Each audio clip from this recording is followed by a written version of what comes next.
1.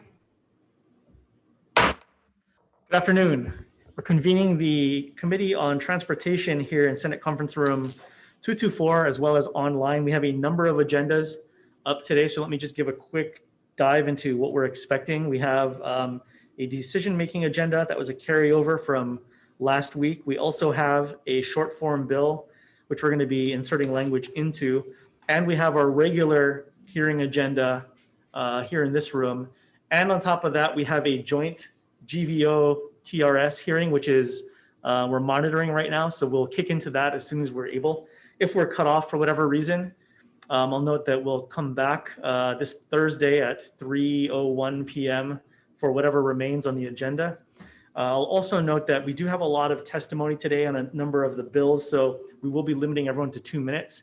That being said, if folks are unable to wrap up, we do have a hard out at 4:30, so we will try to limit folks to make sure everyone has their opportunity to speak. But if we do go too long and we're unable to vote, we will cut off testimony to make sure that we can actually go through the committee process here. So that being said, why don't we begin with decision making on our carryover agenda from last week, which is our 3:01 p.m. transportation agenda. This is 1, 2, 3, 4, about five bills or so, starting with SB 768. Got that one? Mm-hmm. Okay, so SB 768, this is relating to zero emissions vehicles, which requires lessors of rental motor vehicles to incorporate zero emissions vehicles into their rental motor vehicle fleets. I talked with some of the rental agencies and other stakeholders. So we know that nothing's going to change tomorrow because everybody needs EV capacity and chargers and everything to be able to roll stuff out. So what we'd like to do is turn this into a task force that brings, as well as the rental car companies, the hotels, and some other stakeholders into the mix to figure out how to proceed with the end goal of eventually converting everybody to zero emissions vehicles down the road. So any questions about that task force measure? If not. Okay. Yep. Chair's recommendation on SB 768 to pass with amendments. Chair Lee. Aye. Vice Chair goes aye. Senator English is excused. Senator Shimabukuro. Aye. Senator Favela. Aye. Yes, measure is adopted. Thank you. Moving to SB 756 relating to electric vehicles. This is authorizing the counties to adopt ordinances to enforce EV charging stations in parking lots and other sorts of violations. I'd like to move this forward as with amendments, adopting the recommendations of Blue Planet Foundation and tech amendments. So the thing we'll add to this to provide some certainty with for our retailers down the road, because we're at a point now where EVs are starting to take off and parking lots do not have capacity. And also recognizing that GM, earlier this month announced they're going to completely eliminate gas cars by 2035. And Jaguar just the other day announced that they're going to end gas car production in 4 years, in 2025. Things are moving rapidly. So we want to get our parking lots up to speed. So we'll adopt the amendments from Blue Planet that would add requirements that 5 stalls out of 100 be outfitted with EV chargers by 2025, and then 10 stalls by 2030. And with the explicit understanding that retailers can charge for these, so it's ultimately no cost to them. It'll be a pass-through cost. So if people want to charge, they can pay for their electricity. But the capacity will be there given that things are moving rapidly in the auto market. And then we'll fix the preamble to reflect that. So any questions on this? Okay. Chair's recommendation on SB 756 is to pass with amendments with 4 members present. Are there any reservations? Okay. Oh. With 5 members present, are there any reservations or any no's? Okay. Measure is adopted, Mr. Chair. Thank you. Moving on to. I vote too, right?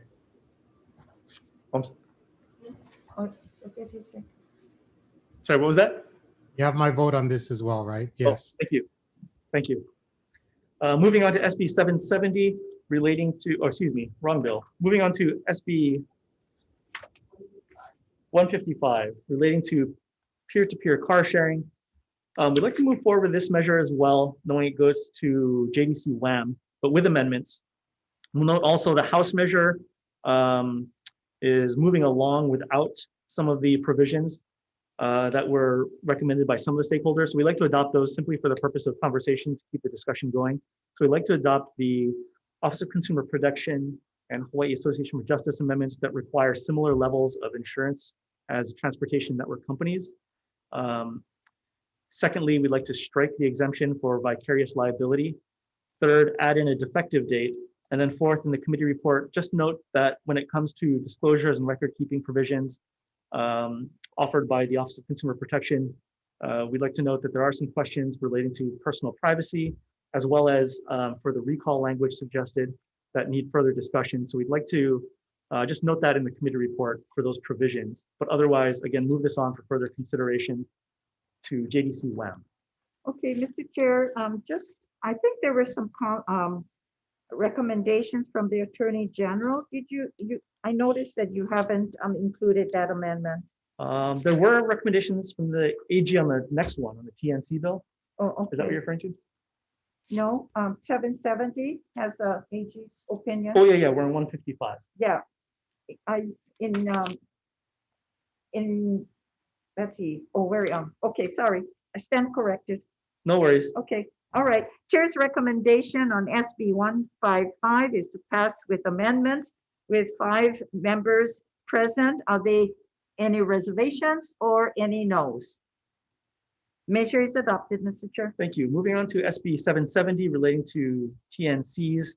This is the TNC bill. I'd like to, and I think this is the one that the AG had some comments on. So 770 and 251, the last measure on our agenda, are substantially similar.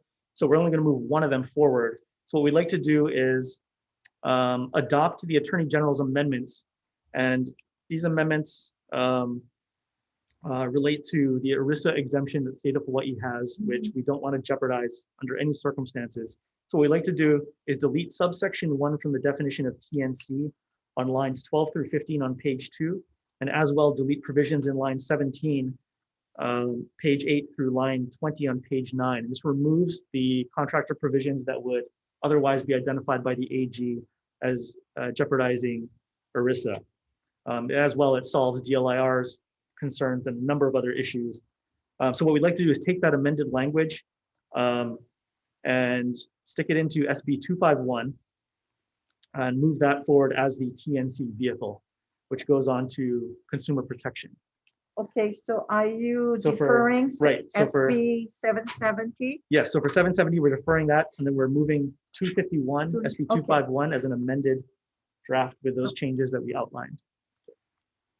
Okay, any questions? If not, Okay, Chair's recommendation on SB 251 to pass with amendments with 5 members present. Are there any reservations or any no's?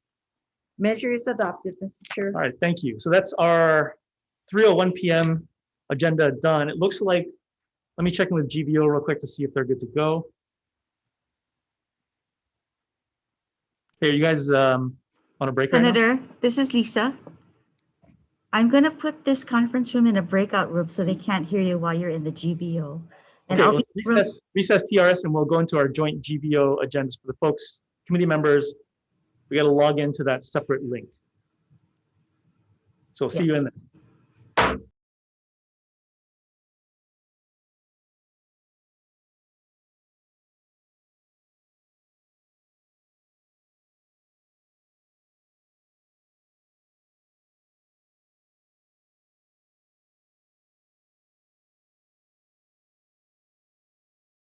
one.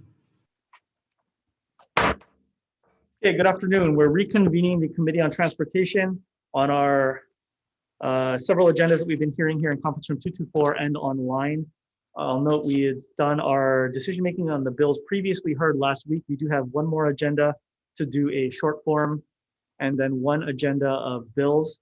So why don't we move into the short form? This is the 3:03 p.m. agenda on SB 112 relating to transportation with a proposed SD1, which makes flying without a pilot's license a misdemeanor. So for this measure, I'd like to take this up for decision-making. So the recommendation is going to be to insert the proposed substantive provisions of the Senate Draft 1 and recommit the short form back to the committee for further consideration. Everybody with us? Wait. I got, we on the rest, right? Oh, okay. Hold on. Is that 112? Yeah. Yes. Oh, okay, So 112 passed with amendments. okay. Yeah. Okay, got it. That's a DM, yeah, Yes. decision making only. Okay, So- are you ready? Yep. Okay, Okay, so recommendation is to pass SB 112 with amendments and recommit back to the Committee on Transportation. are we recommitting? Yes. Okay, Chair's, do we take a vote on recommit? Mhm. I guess we do, yeah. Okay, Chair's recommendation on SB 112 is to recommit. Chair Lee. Aye. Vice Chair goes aye. Senator English. Sorry, aye. Okay, Senator Shimabukuro. Aye. Senator Favela. Aye. Okay, measure is adopted. Mr. Thank Chair. you. Okay, so that takes us out of our 301. We have one agenda left. So why don't we move into the actual agenda for the day, which is our 3 p.m. agenda. We have, as I mentioned before, for the folks who are online, we have a number of measures up, so we will limit testimony to 2 minutes per person to make sure everyone has an opportunity to testify. And if we run out of time, because we have a hard out at 4:30, if we do get too close, we will have to limit testimony as we approach a vote to make sure we have an opportunity to finish the work of the committee. So that said, up first is SB 376 relating to noise, which prohibits the use, sale, or alteration or installation of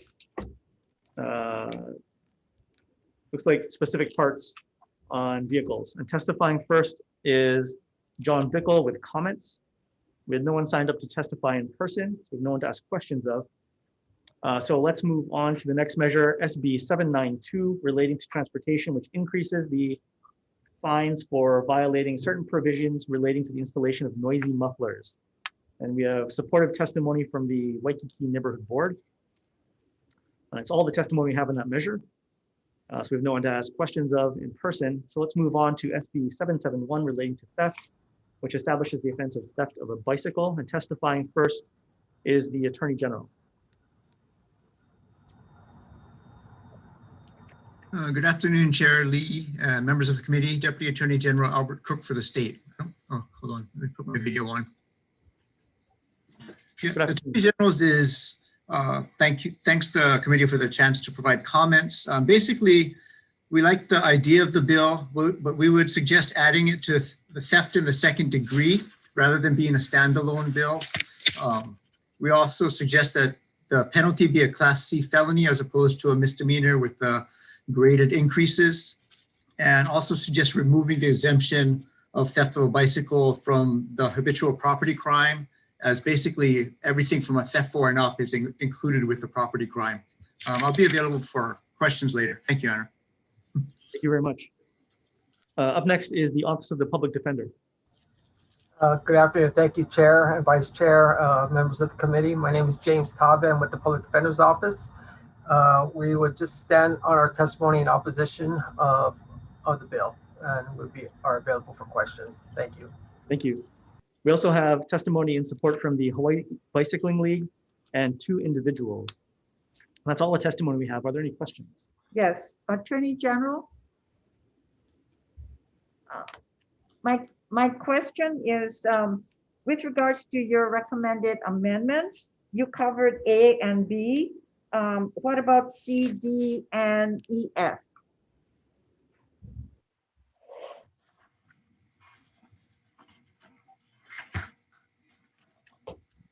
I'm sorry, what C, D, and E? I'm not Yeah. sure what you mean. You had 5 recommendations and you only noted, I think, for the record, 2, A and B.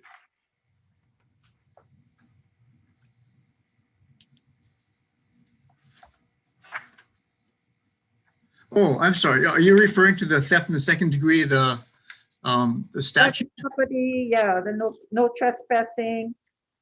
And then a D, I think you have a recommended, on oh, the I'm sorry. certificate. Yeah. The A, B, C, and D and E is actually already in the existing theft in the second degree. We're just suggesting that you put theft of a bicycle into the theft second as opposed to making it a separate crime because it fits with the theft in the second degree. So the A, B, C, D, and E are already in the existing theft in the second degree statute. Okay, and F, are you adding of a bicycle? Yes, Okay, yes. all right. Thanks, Chair. Sure. Any further questions on this measure? If not, just one for the public defender. If you're still there. Oh, thanks. Good afternoon. In your testimony, you note that some bicycles may have value of $50, whereas others may be valued in the thousands, and you suggest keeping different penalties for the different levels based on value. Is that correct? Yes, well, if we have the first offense as a misdemeanor, obviously $1,000 bike, it's charged with the misdemeanor seems counter to your the intent of the bill.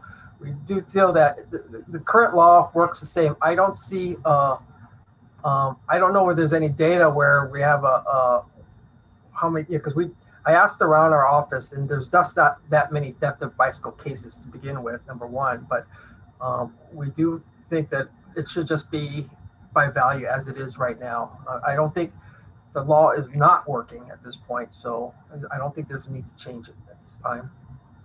Sure. I'll just add in for the data regarding theft of bicycle, that's those that are reported, but those that are not reported, which at least in my experience is a whole lot of even employees here at the state capitol.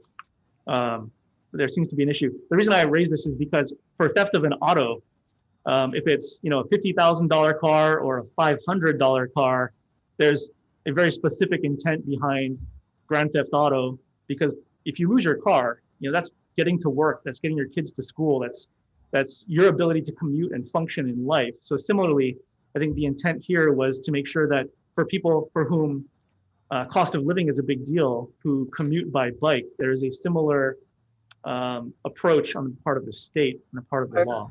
I understand that. As just to reply, on theft of an auto, I think if they're actually stealing the car and taking away, you can charge theft one if it's a $50,000 car because of the value, and they still go by value. There is that UCPV law. So if you're caught riding or driving or in a stolen car, because we don't know whether the person stole it or not, but he's actually riding a stolen car, that's a separate crime. So even on the autos, they go by value of the car, I believe, at this point. And if they actually see it, somebody committing the actual theft of the vehicle. So it's based on that. I don't believe, so that's how I believe the prosecutors are charging these at the time. So there is a Class C felony for depending, it doesn't matter whether the car is $50,000 or $500. If you're caught in it, we have that UCPV crime where it's just being in the car, so to speak, is the crime. Sure. I guess there is no such provision for bicycles, correct? Correct. Okay. Thank you very much. Chair. All right. Oh, Senator Favela. Yeah, hi. Yeah, so I was listening to the conversation, and in my community, bikes are stolen every day. When school is in, 3 bikes a day. They make report, put them on Facebook. Wow. The consequences are small and minute. That's when I seen this bill, I thought it was a great thing to apple pie. I know you guys don't want to do prosecuting or defending, but if you live in my community and your kid go to school and they call you up, tell you their bike stolen, whether it's $50, well, bikes nowadays, kids' bikes are $1,000. We ain't got no $50 bikes in Iraq. I understand what the chair is saying because this should be serious. We have right now, I can take you right now, you can go with me right now when I work over here, I will take you to the community park. 7 bikes tied to the fence stolen. 7. But you know what? Because it's so minute, HPD doesn't really enforce it because there's no consequences because we slap them on the wrist and tell them move on. But if there's a stiffer crime, yeah, I don't think they'll be stealing those bikes as quickly as they've been stealing them in my community. I'm pretty sure it's all over. But you go to the community park right now, there's 7 bikes stolen, tied to the rack, all stripped. So I think it should be that way. Sorry, go ahead, Chair, sorry. Just to respond, Senator, I understand your frustration. When I was a kid, my bike was stolen too, and we couldn't afford to replace that bike. So that was a problem. But as for enforcement wise, there are laws there, and the police, I don't know what, it's whether they're not I know people report stolen bicycles, and it's whether if this is the law is just to encourage the police to act more to act on these cases. That I think that's the wrong intent at this point, because there are laws there. It's misdemeanors. There's 1 year in jail. I think that's sufficient if depending on the value of the bicycle. Obviously, I think that's our position. And again, I do understand your frustration, Senator. Okay. Any other questions on this measure? If not, thank you, everybody. Let's move on to the next measure on the agenda, SB 915, relating to special number plates, which authorizes the issuance of special number plates to commemorate Duke Kahanamoku. We actually have no testimony in this measure, so there's no one to ask questions of. So let's move on to the next measure, SB 1308, relating to concessions, which provides the Department of Transportation with more flexibility to address substantial hardship situations that impact airport concessions. And testifying first is the Department of Transportation. Good afternoon. Good afternoon, Chair Lee, Vice Chair Inoue, and Transportation Committee members. Jade Butay for DOT. We stand on our submitted written testimony in opposition. Thank you. Thank you. Up next is the Airlines Committee of Hawaii. Good afternoon, Chair, Vice Chair. Lori Lam representing the Airlines Committee of Hawaii. We are in opposition, and I'm so sorry my video is not working, but I'm trying to turn my camera on. But we are in opposition to this measure. The bill is unnecessary as the Department of Transportation already has the discretion to address substantial financial hardship situations, and they have, in fact, provided over $100 million in relief to date to airport concessionaires since the start of the pandemic. Any reduction in concessions revenue to the Department of Transportation is directly passed on to the airlines. So this added financial burden, to the airlines couldn't come at a worse time. So for these reasons, we respectfully ask the committee to hold this bill. Thank you. Thank you. Up next, we have testimony from Chiefly Company Limited in support, TRA Enterprises in support. We do have somebody here wishing to testify on behalf of TRA Enterprises. Chair, they don't have any audio on. Okay, well, let's see. Why don't we move on, and if they can get that figured out, then we can return to them. In the meantime, up next is Airport Concessionaires Committee. Good afternoon, Chair Lee and Vice Chair Inoue and honorable committee members. Jim Stone speaking on behalf of the Airport Concessionaires Committee. We represent the majority of concessions at Hawaii's public airports. We are in very strong support of this bill. This bill will help to address the COVID business concerns that our airport concessions have. And we are appreciative of what the DOT has had to date. And the $100 million that the DOT has passed to us is the $100 million given to the DOT by Congress to pass to us. So we are appreciative of that. Congress recognizes the need, but that money is not going to last forever. And the DOT needs the discretion to do more. The bill does not mandate any type of relief. It only gives discretion to consider other types of relief. We've been in discussions with the airport, and we are convinced that they don't have all the types of relief that other airports have. They do not have it. We've asked them to show us in writing where they have the authority to give relief by other airports, and they simply do not have it. And this bill is important to make sure that they have the discretion to grant us relief. It's like you go to a doctor and you need the tools, and the doctor says, I don't have the tools because the legislature didn't give me the tools for the discretion to grant you relief. Well, some of our relief measures may be no financial burden to the state. I'm sorry, I can't help you. Even if we do ask for financial burden to the state, the bill only provides for discretion. So the DOT can say no. There is absolutely no burden to the DOT, no burden to the airlines or anybody else, because the DOT can always say no. This bill only provides discretion. Please pass this bill. It means life and death to our airports, and we ask for your support. It's a very critical bill. It only provides discretion. It doesn't require or mandate any type of relief. It avoids the DOT saying, oh, the legislature did not give us the powers to consider granting you relief. We don't have the discretion. Thank you, Mr. Chair. Up next, we have Ronald Tang in support, Daniel K. Inouye International Airport Concession in support, Sharon Mori. We have additional support from 3 individuals, as well as Casey, Hawai'i. And again, if the individual from TRA Enterprises is still with us, you're welcome to testify if your audio is working. Hi there, can you hear me? Yes. Good afternoon. Okay. I'm in strong support of this bill because we have construction not contemplated, but planned for Kona. And we need some help, assistance from the DOT with how would I say it? Getting us to the construction level. The construction, I'm told by our contractor, goes up continually. So any delays in longer periods of delay in building is just going to cost more. We're a very small business. We've been at the Kona Airport for many years, and we'd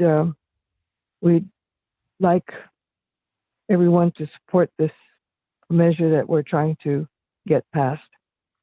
Thank you. Thank you very much. That's all the testimony we have on this measure. Are there any questions? Real quick, if not, DOT, you're still there. Chair, we're here. Thank you. In your testimony, well, actually, in the airport concessionaire's testimony, Mr. Stone noted there are some limitations on what DOT can do. I guess what's being looked at and where are things at right now? Chair, if you don't mind, can you unmute Ross Higashi? He's my domain expert. Sure, if we could unmute Mr. Higashi if he's with us. I'm here. Good afternoon. So as far as discretion is concerned, if you take a look at the, I can provide you portions of the contract. It's called sudden event. Right now, the pandemic is considered a sudden event. It gives us full discretion during this period based on what I've been hearing. Again, we provided about $100 million in rent relief. This is money that we'll not see again. The other thing is, as far as other issues that we could talk about as far as discretion is concerned, everything that needs to come forward has to go through the Department of Transportation, including myself and Jade. So I don't understand what the bill is in regards to discretion. Discretion is already part of the concession contracts, so they need to work with us directly. Thank you. And just, I guess following up on that,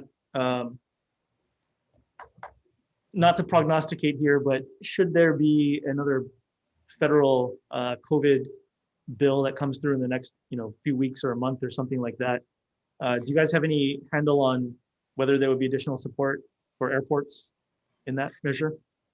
Again, it depends on how the stimulus is worded. Probably coming from either just directly from the Fed into the state, or maybe from the FAA directly into the airport. Again, I cannot say how we would use it. All I can say is what we've testified in our testimony as regards to the airport being a residual system. At the end of the day, we've been giving waivers to the concessions. So any shortfall, the airlines would have to pick it up. So again, right now, I've been around financially taking care of the airport financials for many, many years. Bottom line is, I believe what we've done for the concessions is very fair and reasonable. Again, it's our discretion as to what we do and what we don't do. Thank you. And then following up, any other questions before we go on? If not, just one follow-up for Mr. Stone on the same point. For the airport concessionaires, should there be additional federal dollars that come down in the next weeks or month or so? Well, Mr. Chair. Would a similar round of support be helpful for you guys?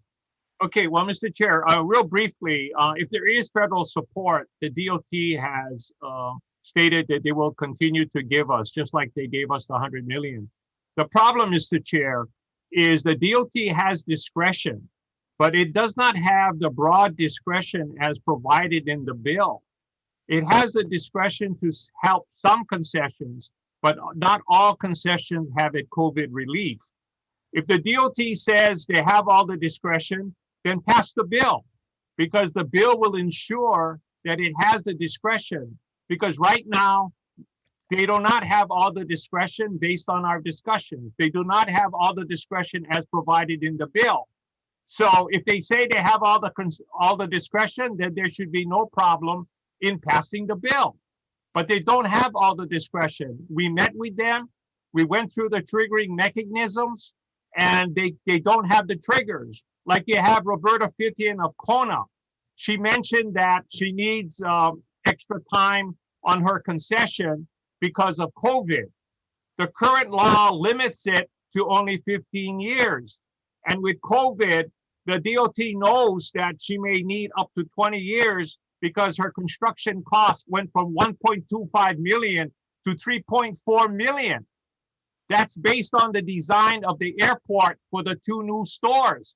1.25 million to 3.4 million. If she needs to put in the improvements, she's going to need 20 years to amortize it. And under current law, the DOT knows it can only give 15 years.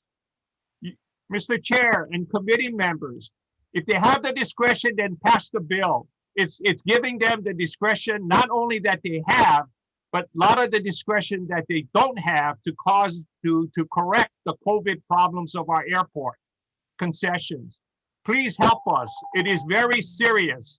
And we've met with them multiple times, and we know they don't have all of the discretion that is necessary to help all of the concessions, only some of the concessions. Thank you. Thank you, Mr. Stone. All right, are there any further questions on this one? I'll note we also have another bill. Oh, Then I should ask the question then. So Ross, is that true that your lease extension only goes up to 16 years? No, it's 15 years, like Mr. Stone mentioned. But the bottom line, again, he's looking at 20 years. What business needs 20 years? That's an awful lot of time to amortize your improvements. So that is why we use 15 years. That's the maximum that we'll give any lease right now. Is that true for DKI in Honolulu? For all airports. We have full discretion, Chair and Co-Chair. I don't understand what, when they say we don't have the discretion. I need to know that. Because right now, again, under the sudden event, we're under a pandemic, we have full discretion to make whatever type of waivers need to be given. But again, we have the airlines, we have the concessions. It's a balancing act for us. It's a residual system. Like I said, at the end of the day, the airlines will be on the hook to pay any shortfall. 100 million in waivers is more than reasonable and fair. Thank you. okay. Thank you, everybody. I'll just note we have another bill on the agenda which has a considerable amount of testimony. And so I'm sure will be additional discussion surrounding airports.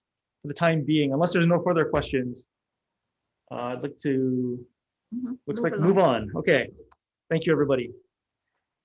And I just note too to the stakeholders for this measure, we can follow up after the fact with others if there are further questions and conversation to be had. Okay, that said, let's move on to the next measure, which is the final measure on the agenda today. SB 1368 relating to airfields, which prohibits the eviction of any tenant of Dillingham Airfield from being evicted from the airfield until the expiration of the lease from the Army. And testifying first is the Attorney General.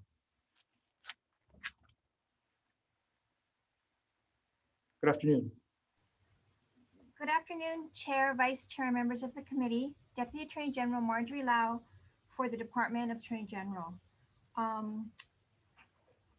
We provide comments, and our comments include that this bill may be deemed to be special legislation subject to challenge as being in violation of Article 11, Section 10 of the Hawai'i Constitution. Our points are contained in our written testimony, and for these reasons, we respectfully ask the committee to hold this bill, and I am available for questions. Scoot over a bit. Okay, thank you.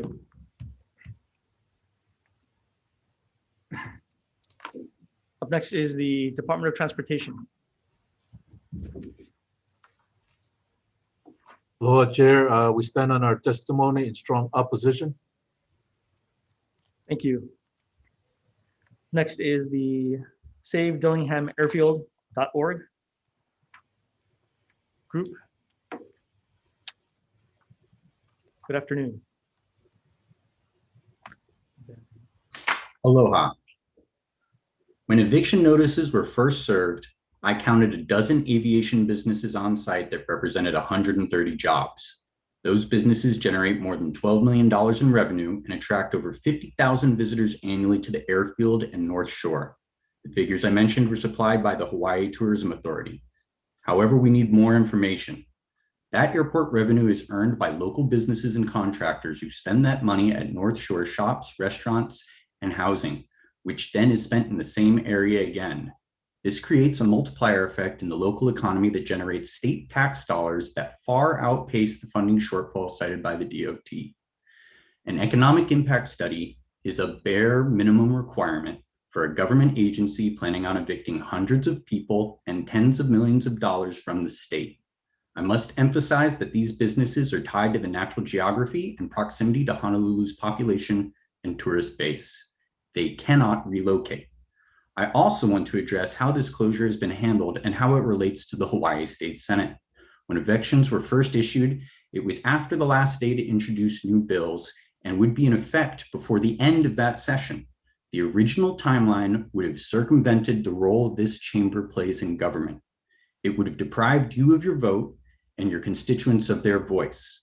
No input or communication with tenants or the surrounding community was sought prior to the decision to close being made. The North Shore Neighborhood Board, Chamber of Commerce, and City of Honolulu have all passed resolutions in favor of keeping the airfield open.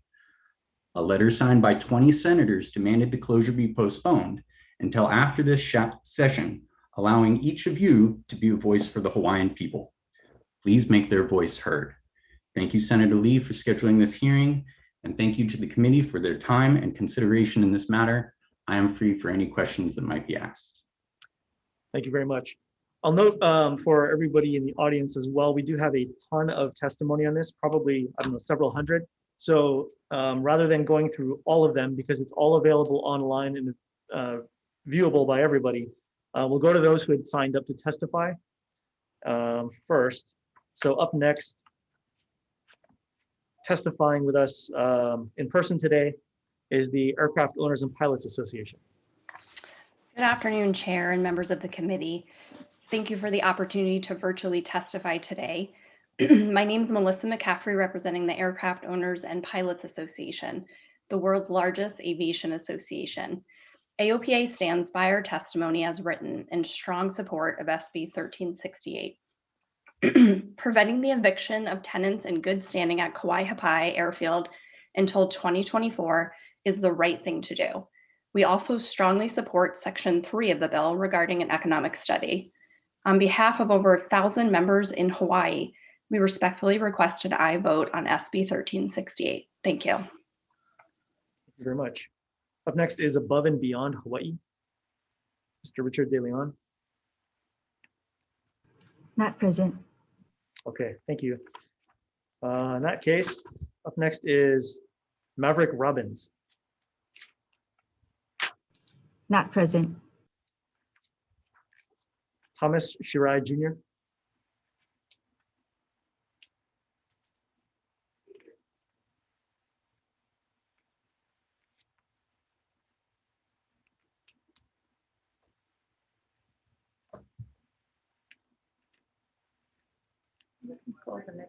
Senator, anybody can hear me?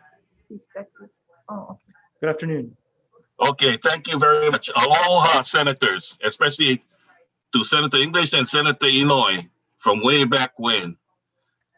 My name is Tommy Shirai. I am not a business owner or a tenant. I am a recognized lineal descendant that were there long before these tenants were. And this bill only, although I support, I have reservations because they're only addressing tenants and business. There was a lot of bad things happened to my family, which were the original landowners of Dillingham Airfield. In fact, it's called Hawai'i Airfield. And they were evicted. They had less than 1 month to leave during World War II. You folks have my testimony, and I gave you additional information as to why I feel so strongly about this situation. And in 2005, and it's not during Mr. Higashi's term, another DOT director that disturbed the iwi kupuna of my family. So I feel I deserve just as much a say about how the outcome is going to be about this airfield, and because lack of Native Hawaiian stakeholders, they only themselves are being addressed. So I think to make things right, there needs to be ho'oponopono with that. And also, I deserve, on behalf of all the other landowners that are Hawaiian and stuff, that from that place, a seat at the table with DOT and all those to make decision making, whether we like it or we don't support it. I also can go either side, whatever DOT's position or the public's position. Tomorrow, there is a meeting with Senator Kahele, and we all gonna be there. I was invited because I am a Native Hawaiian, and I have a very special relationship. So thank you very much, Chair. I don't want to take up any more time. You have my testimony. Aloha no. Thank you. Up next, we have Mr. Jonah Pasquale. Looks like. Is he with us today? Hi, good afternoon. Hi, good afternoon. Yeah. So I am in support of this bill to keep Dillingham open. I'd like to start off with sharing my story at this airfield. My first flight ever at the age of 12 was in a glider at Dillingham. My first solo flight was in a glider at Dillingham. I received my pilot's license at the age of 17. Got my first job as a pilot at the age of 18 with Honolulu Soaring. Became a flight instructor in gliders at the age of 19. From then on, I continued my career with aviation. Today I'm a flight instructor at Lanilea at the Daniel K. Inouye International. I also instruct in gliders at Dillingham on the side as well. I'd like to also state how Dillingham is a helpful training site for Hawaii's future aviators. Dillingham is more than its beauty. It alleviates a lot of, as a flight instructor out of Daniel K. Inouye, we do a lot of training at Kalaloa Airport. Sometimes during the day, it gets really busy over there. And a lot of us agree that if we close down Dillingham, it's going to force a lot of aircraft, a lot of operations to change their flying to Kalaloa Airport. And that will add to the stress and make it even more busy and make it more difficult to conduct operations at these other airports if we close Dillingham. Also, it's the only place in the entire state of Hawaii for glider operations. And just want to expand on gliders a little bit. It's flying gliders is an affordable way to fly for many people. It makes safer pilots, it's environmentally friendly, and it's affordable. And I feel like if we close down this type of operation, then a lot of people will miss out on the opportunity to fly. So please keep Dillingham Airfield open. Thank you. Bye-bye. Thank you. Is there anyone else wishing to testify who's still on the list that we hadn't yet called? Who's with us today?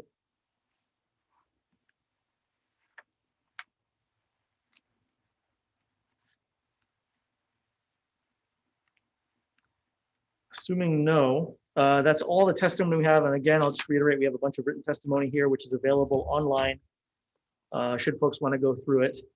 And that's something that we all have access to here that we can see. So with that, are there any questions? Questions for DOT? Vice Chair. Yeah. Is Russ still there? Yep, I'm here. Okay. Last year, when we visited this issue, there were a lot of other issues aside from just the airfield that the lease with the Army covers other areas. And I think there was a residential area and there were problems with water.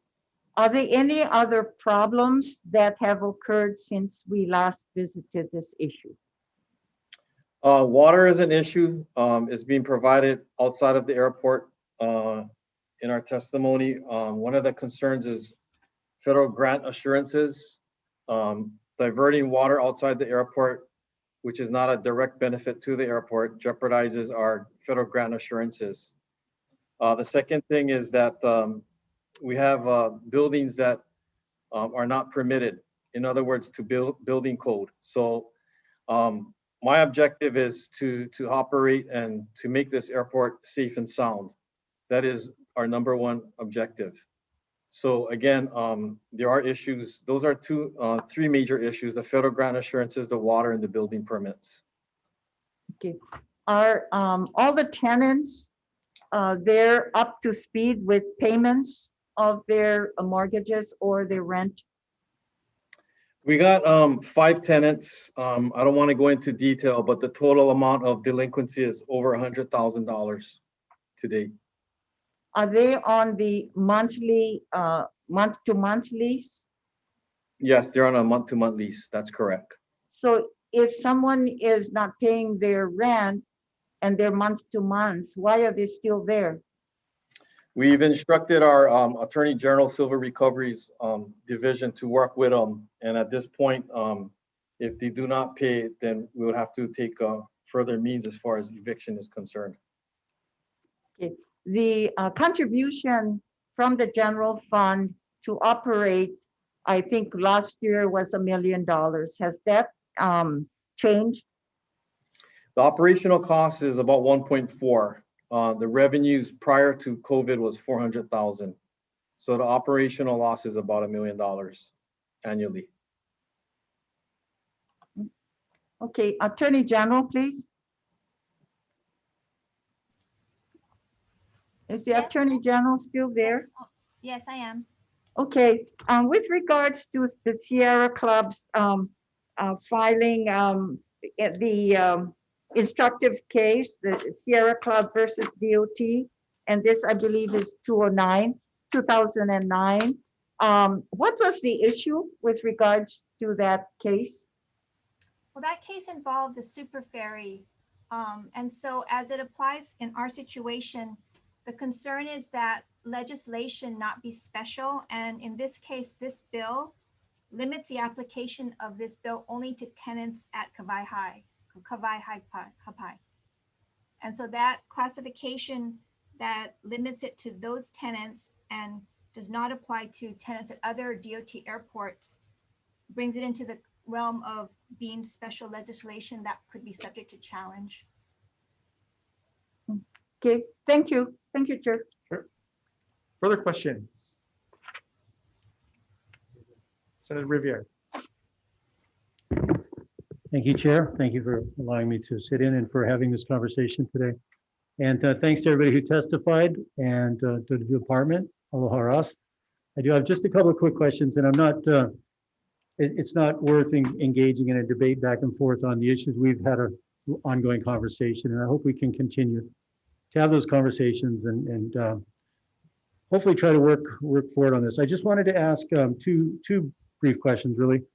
Is the department still determined to execute the termination by June 30th, or is there any updates on that decision? The answer is yes. You're still, June 30th is still the termination date? That's correct. Okay. In the testimony today, as the chair mentioned, there's over 300, maybe 335 pages of testimony of people supporting this. In fact, I did find one who is actually one of the airfield people testified in opposition, but his opposition was basically to allowing DOT to move away from managing the airfield. So it's kind of more of a comments. So 335 pages of testimony and support, and not a single person anywhere wanting to shut down the airfield for practical purposes. I just wanted to find out how the DOT, how much value do you place in the public sentiment and the public will? Is that not of any value for your decision-making processes? I understand your position. Like I mentioned earlier, two simple words. We need to operate the airport in a safe and sound manner. Safe, meaning the buildings, they're not built to building code standards. Sound, I mean, in regards to sound, that was sound, but in regards to safe, we're worried about the contamination of the water. There's a lot of leaks in the water system. So that poses a problem not only to the tenants, but also to whoever is being served outside of the airport, which again is a federal diversion, a considered FAA diversion of airport revenues, because again, outside of the airport is not a direct benefit to us. So as far as water is concerned, we have a lot of concerns over, and the water is also, the airport is owned by the US Army, and so is the water system. So I mean, back to I mean, if everybody in the, if we're trying to resolve those problems, get the water system resolved, get people back on side so that we have better compliance, get, address the concerns. And if everybody wants to keep it open, is there no chance that the department might change its posture and figure out a way to allow these 130 business employees and such to continue? Again, I'm gonna say it again, it's a safe and sound operation that we need to operate. The airports division is responsible. We're basically a tenant to the US Army, and these concerns cannot continue to go on year after year, decade after decade. We need to bring back this airport into the 21st century type operation. Basically, things were kind of let go at that airport, and it's my duty as a deputy to bring this airport back to where it should be. Again, we need to bring it to be safe and sound. It needs to be operated the way an airport should be operated. So we both agree on that. We are in vehement agreement on the need to have it properly managed. So with that, Chair, I just want to make one more point. In light of you mentioned the AIP grants, the federal grants for the airports division. The state, to my knowledge, is obligated to operate Dillingham Airfield for 20 years since 2005 when we received federal grants. So would we not also run the risk of violating our federal grants if we don't live up to our obligation to continue the airfield until 2025? Like I mentioned it to you, Senator, in the past, we've talked about this. The unamortized portion of the grant can be utilized at another general aviation airport. And what is the status of that with FAA? Have you received that in writing? I got that in writing like a year ago. We've asked for it. I haven't seen it, but okay, we'll follow up on that. Thank you. Thanks, Robson. Thank you, Chair. Thanks for having us. Are there further questions on this measure? I've got just one for the AG.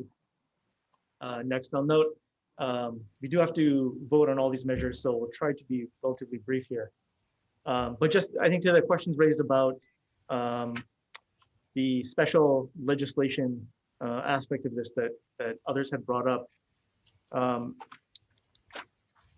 Setting that aside for a minute, assuming the bill was rewritten to say all airports or some other measure of language that would basically preclude this as special legislation. Assuming that gets resolved on the lease portion, obviously this land doesn't belong to the state, it belongs to the federal government, and we're sort of the caretakers for the time being, at least for a little while longer. Are there any legal issues surrounding the extension of or some sort of path forward on the renters leases, the folks who operate hangars and the businesses and all that sort of thing, without some sort of assurance that we're going to have the property leased to us again by the Army within the next few years? Does that conflict with any of the existing leases, or is there? I'm not sure if I understand the question. You're asking if people at Kawai High can be extended. I'm not. I think many are on 30-day revocable permits, is my understanding. That's correct. I'm not, Chair. I'm not sure I'm understanding the question. I'm sorry. Yeah, no, that's where I was going with this. And so the question, I guess what I was getting at ultimately down the road was, assuming that we have some sort of, termination date, legally, do we have the authority to intervene in this case when it comes to the state leases that are currently provided, whether the ability to extend those leases, prevent them from being extended, prevent them from being terminated, or so forth? I guess, where does the authority lie? Well, these are existing contracts that have by their terms the term of the 30-day revocable. Right now, those 30-day revocables are with or without cause, which is the type of permit that is found in many of the airports, if not most, and in other state dispositions. And what this is seeking to do for specifically the tenants at Kawai Hapai is converting that to be a term agreement only for cause. Is that, I'm not sure that's answering your question. Yeah, sorry, what I was dancing around is, does the legislature through statute have the authority to either empower or force DOT's hand when it comes to extending or preventing eviction based on those contract terms that DOT controls? Does statute supersede that? And so that's fine. I would need to get back to you on that, but as you correctly observed, it would be changing the terms of a DOT agreement with the tenants. Right. Okay. Thank you very much. All right. Are there any further? I'm sorry, is that something you would like us to get back to you on, or what? Well, we can follow up with all the various questions and things from the hearing afterward. But are there any further questions on this matter? I have one question for the AG. Yeah, I think you got a limit, you got to vote. Oh, yeah. You know what, we can take the rest of the conversation offline because we do have to vote on a number of measures here. So we can have the individual senators and others follow up with various folks who testified at their discretion. But that said, this is a huge amount of information and testimony, so appreciate everybody's patience. With that brings us to the end of the agenda if there are no further questions from senators. So if not, why don't we recess for decision making? Recess.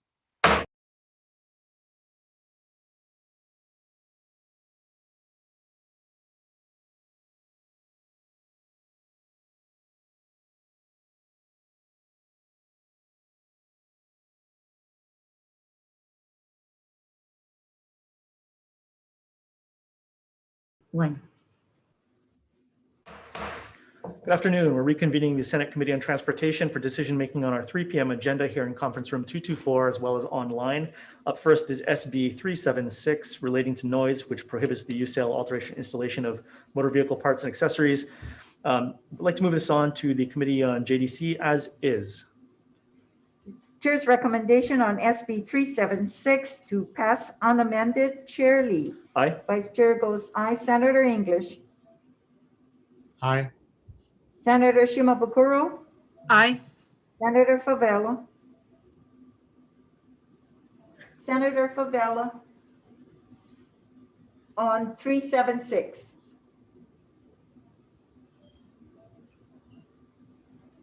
Can you hear us? Senator Favela, we're on SB 376, pass unamended. Oh, thank you. Measure is adopted. Thank you. Moving on to SB 792 relating to transportation. This increases the minimum and potential maximum fines for violating provisions relating to noisy mufflers.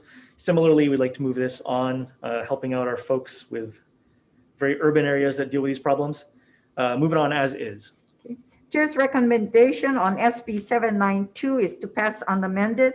There's 5 members present. Anyone with reservations or no? Measure is adopted. Thank you. Moving on to SB 771 relating to theft. This establishes the offense of theft of a bicycle. We'd like to move this on with amendments. So we'd like to adopt the AG's amendments, which instead of establishing a standalone crime of theft of a bicycle, simply add it into theft in the 2nd degree and make other tech amendments. Chair's recommendation on SB 771 is to pass with amendments of 5 members present. Are there any with reservations or no's? Measure is adopted. Thank you. Moving on to SB 915 relating to special number plates, which authorizes special plates for Duke Kahanamoku. But note, we didn't have any testimony on this, so just out of an abundance of caution, we'd like to put in a defective date of 2050. So move this on with amendments. Chair's recommendation on SB 915 is to pass with amendments of 5 members present. Are there any reservations or no's? Measure is adopted, Mr. Chair. Thank you. Moving to SB 1308 relating to concessions, which provides the Department of Transportation with more flexibility and discretion to address substantial hardship situations. I appreciate the testimony from everybody. It's a lively discussion. So there being still a number of questions around this, we'd like to defer this to Thursday at 3:01 p.m. here in this room, Senate Room 224 and online. February 18th. And that's Thursday, February 18th. Thank you. Okay, SB 1368 relating to airfields, which prohibits the eviction of airfield tenants. Similarly, we have obviously a whole lot of substance that's being discussed here. We'd like to follow up with some of the stakeholders, so we'll also defer this one to Thursday the 18th on our 301 agenda here in this room and online. And with that, that is the end of our numerous agendas for today. So mahalo to all the testifiers and mahalo to the committee. We're adjourned.